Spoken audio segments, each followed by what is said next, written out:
Countdown ulit sa playoffs, 18 days to go na lang. Pero actually 19 days kasi nga US time. Sa East muna, Petics ngayon ang Boston Celtics.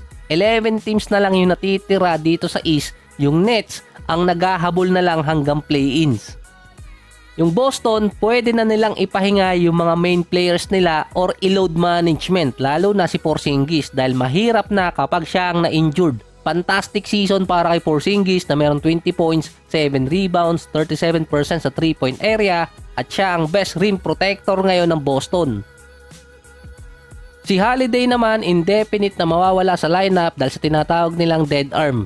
Nerve yung tinamaan di umano sa balikat nitong si Holiday. Pero agad namang sinabi ni Holiday na hindi ganun ang injury niya. Sumasakit lang talaga yung balikat niya at hindi rin minamadali ng Boston na ibalik siya sa lineup.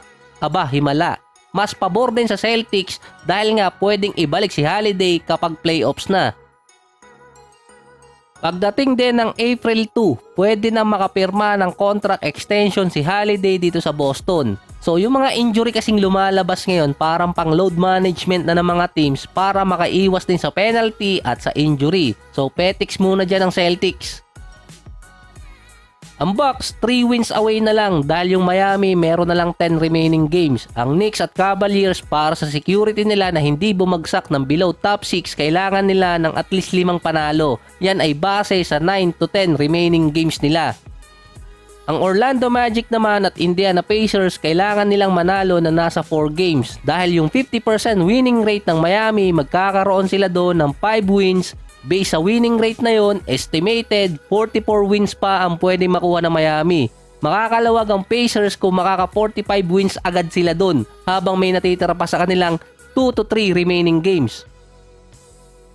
Sa theory, mas madali yung game schedule ng Miami kontra Indiana Pacers. Kaya ako sinasabing theory dahil yon sa mga susunod na games ng dalawang team. Magtatapat din ang Miami at Indiana pa. So medyo tagilid doon ng Indiana Pacers ng konti sa Miami Heat kung pagbabasihan yung remaining games.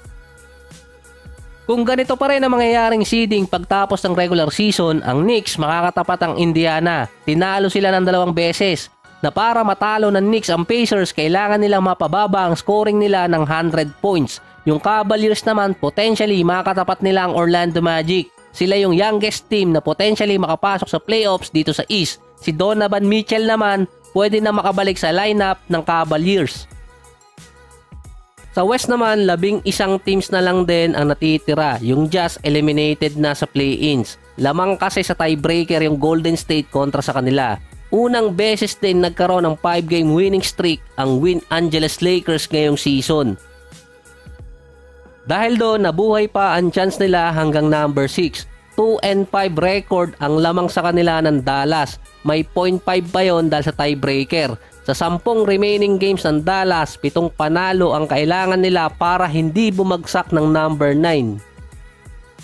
Dahil yung LA may chance pa sa number 6. Ganon din para dito sa Pelicans at Clippers. At least 7 wins pa ang kailangan nila. Depende na lang kung merong matatalo sa pagitan ng Kings at dito sa Phoenix Suns. So countdown lang yon. Kapag natalo yung 2 teams na yon, yung 7 wins, bababa lang ng 6 hanggang maging 0. Yung Houston Rockets naman, 10 sunod na panalo na. Thank you sa OKC na doble si Manny. 2 games behind pa rin ang Houston dito sa Golden State. So dito kasi magkakaalaman yan. Sa April 1 hanggang April 6. Doon kasi malalaman kung mahahabol pa or maghahabol pa ba. Panalo naman ang Suns kontra Denver Nuggets. Wala si Jamal Murray, 2 games na dahil sa injury sa paa. Dahil sa panalo ng Suns, akyat sila sa number 7 sa standing. Ito nga lang yan. Nasa number 7 hanggang number 10 yung mga team sa Pacific Division. Kahit ang Suns ang number 7 ngayon sa standing, hindi pa rin sila safe doon. Kapag tinignan kasi sa standing, 2 games behind doon ang Lakers. Pero 1.5 games yun. Mali pala. 1.5 wins ang kailangan ng Lakers. Ibig sabihin, sa 2-2 na lamang ng Suns, ang kailangan lang gawin ng LA, tumabla sa kanila. Para makuha nila yung at least number 8 para nga sa twice to beat. Kaya sinabi kong number 8 ay dahil yung Kings kailangan nilang din tumabla sa Suns. Ang worst case scenario doon, ang Kings, Suns at Lakers, ang mapupuntahan nila ay number 9. Pero yung Sacramento pa rin ang may advantage sa 2 teams. Para mawalas ang disadvantage na yun sa Suns, ang kailangan nilang gawin, talunin ng 2 beses ang Clippers at 1 beses yung Sacramento. So matalo na sila sa ibang games, wag lang doon mula April 10 hanggang April 13.